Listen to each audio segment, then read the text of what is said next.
My name is Madeline Hayes. I was 17 when my world cracked open in two places. First, when the boy I thought I loved walked away without looking back, and second, when my own parents told me to pack my bags and leave. No goodbyes, no second chances, just a door closing behind me in the middle of January. It started out like a lot of high school stories do. Jake was the golden boy varsity soccer captain, charming, easy smile, always had a plan.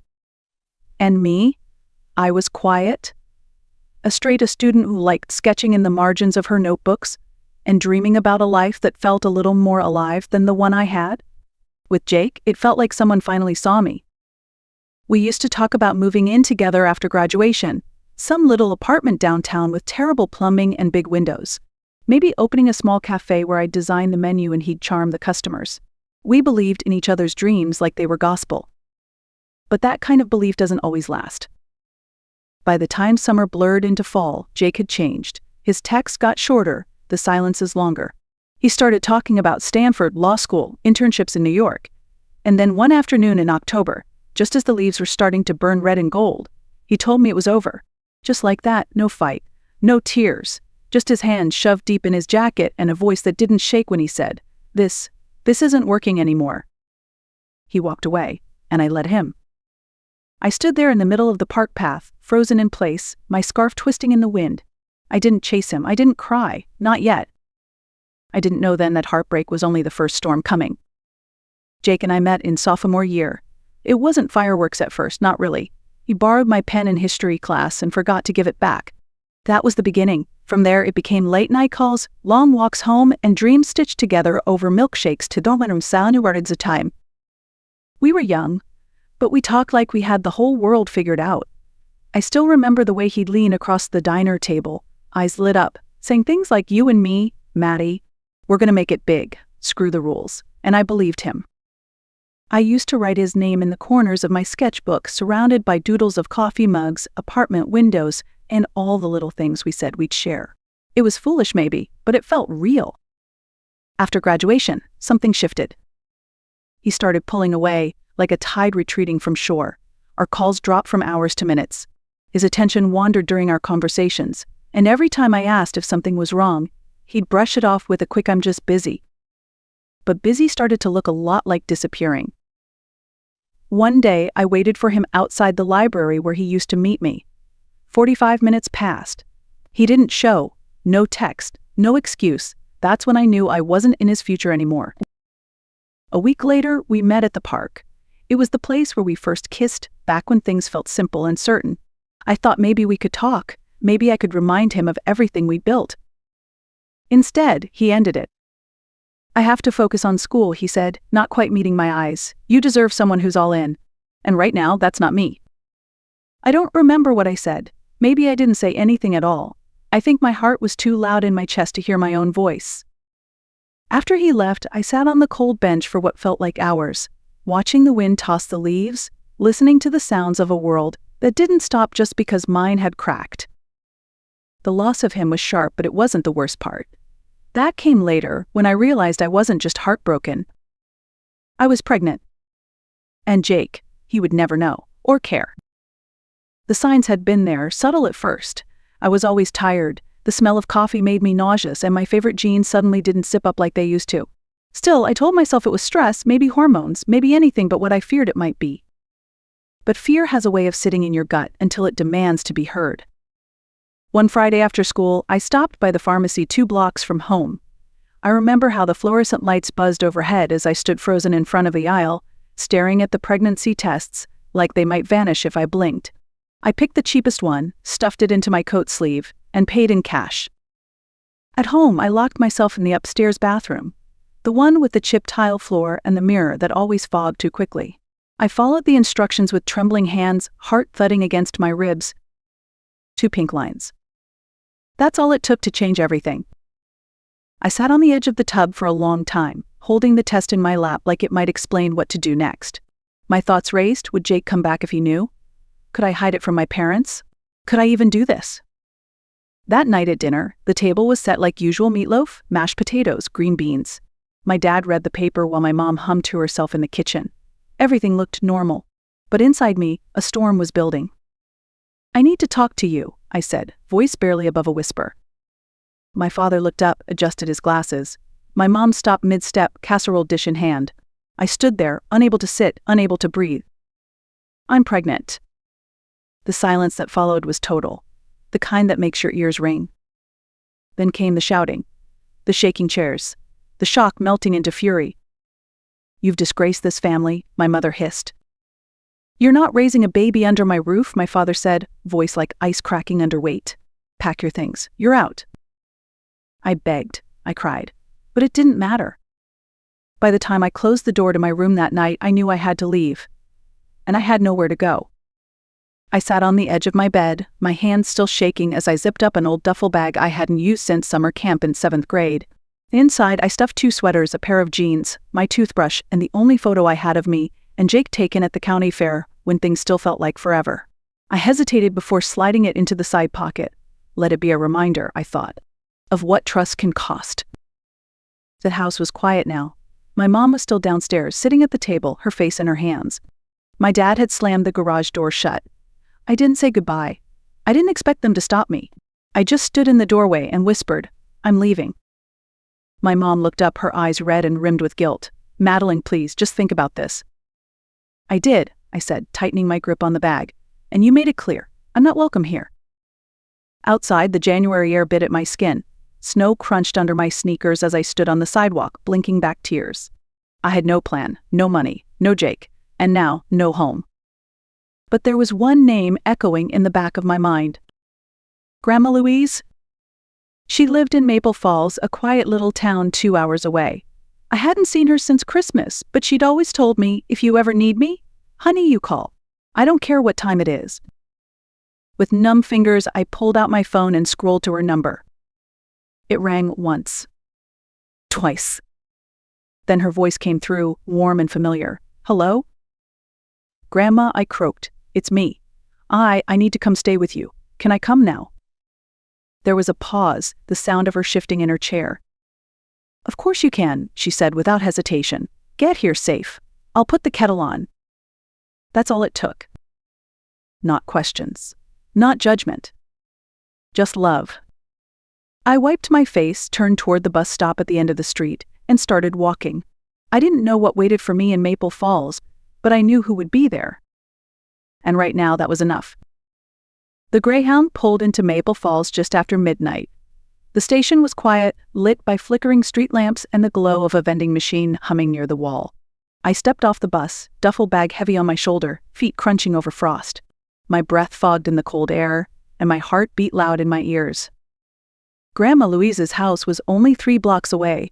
I'd walked that path once before as a child, clutching her hand, swinging it like I didn't have a care in the world. Now I wrapped my arms around my stomach and moved through the darkness like someone chasing a memory. Her porch light was on. That old porch had sagged for as long as I could remember, but it was always swept clean. A row of little ceramic frogs still lined the steps, one missing an eye. Before I could knock, the front door swung open. There she was. Louise wore a faded robe with little blue flowers and thick wool socks that barely clung to her slippers. Her silver hair was piled into a messy bun, and her sharp gray eyes softened the moment they met mine. She didn't say a word at first, just opened her arms. I collapsed into them. The smell of cinnamon and old books wrapped around me as she held me tight. Her frame was smaller than I remembered, but her hug still felt like armor. Come inside, sweetheart, she murmured. Let's get you warm. The house hadn't changed. The same plaid couch sagged in the middle. The chipped teacup still lined the windowsill. A radio played soft jazz from the corner, the kind of music she always said made the house breathe. She handed me a mug of chamomile tea and a plate of leftover sandwiches, thick slices of bread, meatloaf, and just a smear of ketchup. I didn't even know I was hungry until I took the first bite. We sat in silence for a while. The warmth of the tea seeped into my fingers. The knot in my chest slowly began to loosen. Then I broke. I messed up, Grandma, I whispered. Mom and Dad said I've disgraced them, that I ruined everything. I looked up, my eyes full of fear. I'm pregnant, I'm scared, and I'm alone. Louise didn't flinch. She leaned back, took a slow sip of her tea, and set it down with quiet resolve. A child isn't a disgrace, she said firmly. It's a beginning. Sometimes a hard one, but still a beginning. And just like that, something in me shifted.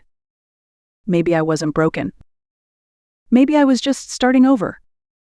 The days that followed were quiet, wrapped in slow routines and the steady hum of healing. Grandma Louise didn't ask questions. She didn't push or pry. She just made space. Space for me to sleep, to eat, to cry when the weight of it all got too heavy to hold inside. Every morning we had tea. She liked her chamomile strong, with a splash of honey and exactly 2 crackers on the side. I liked mine a little lighter, but I never told her that. It felt like a tradition I didn't want to break. By mid-February, the garden out back, just a patch of frost-covered soil, started showing tiny signs of life. Louise said winter roses were stubborn things. They bloom when everything else gives up. She'd chuckle, kneeling down to check their progress. Remind you of anyone? Sometimes I helped her prune dead branches or dust off her collection of teacups. Other times I curled up on the sagging couch with a blanket pulled tight, and the radio whispering soft jazz in the background, sketching whatever came to mind. I started drawing again. Not because I wanted to make something perfect, but because it helped me breathe. At night, I wrote in a little notebook I found tucked in the back of a drawer. I didn't write about Jake or my parents. I wrote about fear, about small victories, about the baby inside me and what kind of life I wanted for us both. You don't have to be perfect, Louise would say when she saw me staring out the window too long. You just have to keep going. And I did. I got a part-time job at a local bakery downtown, just a few shifts a week. The owner, Mrs. Keller, was kind. She never asked about my belly or my past. She just taught me how to frost cupcakes and made sure I ate lunch. It wasn't easy. Some nights, I still cried myself to sleep. Some mornings, the fear came roaring back. But I was safe. I was growing. And for the first time in weeks, I started to believe that maybe, just maybe, I could do this. The day it happened was heavy with heat. Mid-August in Maple Falls could press against your skin like a warm breath, and that Tuesday morning was no different. I was standing at the kitchen sink, rinsing a chipped plate, when a sharp pain sliced through my back and settled low in my belly. My hands froze in the water. A second later, I felt the unmistakable warmth of my water breaking. "Grandma," I called, voice tight with panic. Louise appeared within seconds, her robe tied loosely, car keys already in hand. "Let's go, sweetheart," she said, not even stopping to put on shoes. "We've got a little one waiting to meet us."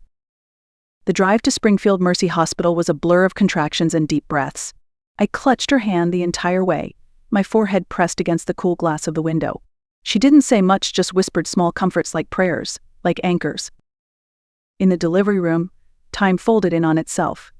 The pain came in waves, each stronger than the last, and I screamed until my throat went raw. Nurses moved around us in quiet rhythm, but all I could focus on was Louise's hand on my shoulder and her voice in my ear. "You're doing fine, Maddie. Just breathe. You're almost there." And then he came. A tiny, squalling miracle covered in warmth and life and everything I didn't know I needed. He had a full head of dark hair, scrunched eyes, and fists that curled like he was ready to fight the world. They laid him on my chest, and everything stopped. I looked down at him and whispered, "Elijah." It was the name I'd written in my notebook, over and over. It meant the Lord is my strength, but to me it meant something else. It meant home. I looked over at Grandma, and for the first time in months, she was crying. Happy tears. And in that moment, in that hospital room with peeling paint and fluorescent lights, I knew I wasn't just a scared girl anymore. I was a mother. 2 decades passed like seasons do, quietly, steadily, and then all at once. Maple Falls became home in every sense of the word. I never left. I turned my part-time job at the bakery into a business of my own, Hayes Hearth, named for the warmth I wanted every customer to feel walking through the door. Elijah grew up with flour on his cheeks and cinnamon in his backpack. He got a scholarship to study architecture in the city. He still came home every Sunday for dinner. One rainy afternoon in October, I heard a knock at the door. When I opened it, I didn't expect to see my parents. They looked older, smaller somehow. My mother's hands trembled around a faded umbrella. My father's voice cracked when he asked, "Is this a bad time?" I stood there, Elijah beside me, tall and strong with his father's chin in my eyes. I didn't say yes. I didn't say no. Instead, I turned to my son and said gently, "Elijah, these are your grandparents. They've come a long way. Maybe they have something to say." And for once, I let the silence do the speaking. Some wounds don't heal. But some hearts grow anyway. I didn't rebuild my life to prove anything to the people who left me behind. I rebuilt it so I could live. Fully, honestly, without shame. And when my parents sat at my table that evening sipping tea from chipped cups Grandma Louise once collected, I realized something. I wasn't angry anymore. Not because they deserved forgiveness, but because I deserved peace. Grandma Louise passed 5 years ago. She never met Elijah as a grown man, never saw the bakery expand, never got to sit on the porch swing we rebuilt in her honor. But she gave me something more lasting than advice or shelter. She gave me a foundation, a chance to grow roots in the very soil where I'd once felt discarded. And now, when women walk into my bakery with tired eyes or trembling hands, I smile the way she used to and say, "You're safe here." Because sometimes revenge isn't about fighting back. It's about rising gently, quietly, and showing the world you bloomed anyway. If this story stayed with you, I hope you'll share it, leave a comment, or simply remember your beginning might not be easy, but it's still yours. And that matters.